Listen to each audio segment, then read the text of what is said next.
This is Samuel Academy channel.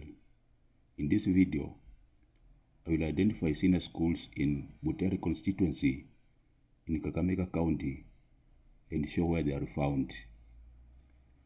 I'll do that by zooming in, zooming out, and using the pan tool in the map provided in the video, the map of the constituency.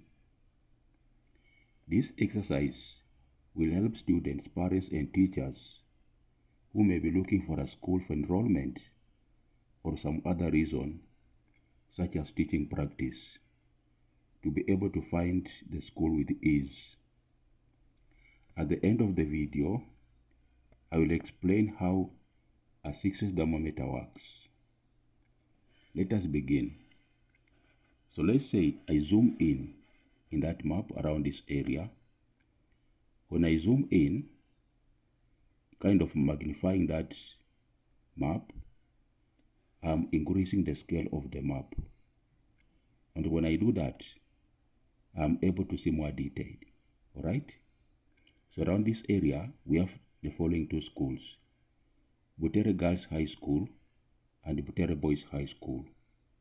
If I move to the south, I find other schools, but let me now zoom out to reduce the scale of the map to be able to see a larger area.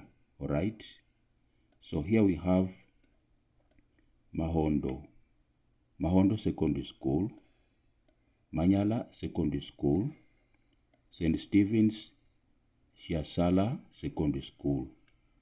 As we move towards the east, we get St. Paul's Shikunga High School.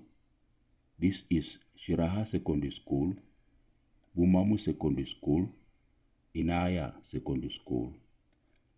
Without forgetting Buchenya Girls High School, Lunsa Secondary School, Imanga Secondary School, and Shitari Secondary School. Then on this side of the map, towards the west, we have Bukolwe Mixed Secondary School, Ibokolo Secondary School, Eshikalame Secondary School. And finally, at this end of the map, we have St. Mark's Ulanda Secondary School. That is how the schools in Butere constituency are distributed, and that's where they are found. Now, as I promised, let me now explain how a success thermometer works. Because it is taught in geography, it is also taught in physics, all right? So this is the success thermometer, this one here, okay? It is just a YouTube, all right? This is a YouTube like this, and the lower part of the tube is filled with the mercury. This is mercury, this is mercury, all right? And above the mercury, we have alcohol. And in these two arms, we have a black index, this one and this one, which are metallic, all right?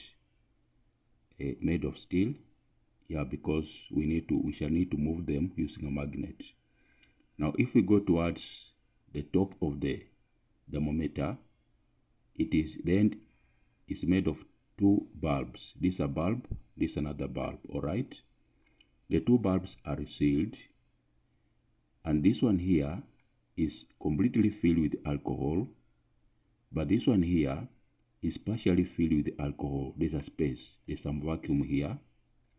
Now, when temperature rises, this alcohol will expand.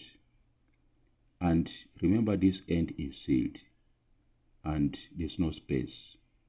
So the alcohol has nowhere to go but to push down. It pushes the mercury down in this end, and the mercury will rise in this other end. So as the mercury rises in this other end, it will push the index upwards to indicate the maximum temperature. And you can even see the temperatures here on the scale, they are in increasing order. This 30, 40, 50, and so on. So the index on this part of the thermometer will indicate the highest temperature, all right, the maximum temperature.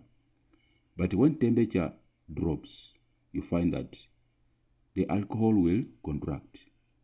Therefore, as it contracts, the mercury will move upwards in this part of the thermometer to occupy that space. As it moves upwards, it will push this index upwards. And you can see on this part of the scale, the temperatures are decreasing. This is 20, 10, 0, minus 10, minus 20, like that. So, as the index is pushed upwards here, it will eventually indicate the lowest temperature, right? The minimum temperature. That is how a maximum, a assisted thermometer is used to measure the maximum temperature and the minimum temperature. Dear viewer, I want to thank you so much for visiting this channel and viewing this video. I want to suggest that you like the video, share widely, and also remember to subscribe to our channel to be able to see more videos. Alright? Thank you so much and welcome again.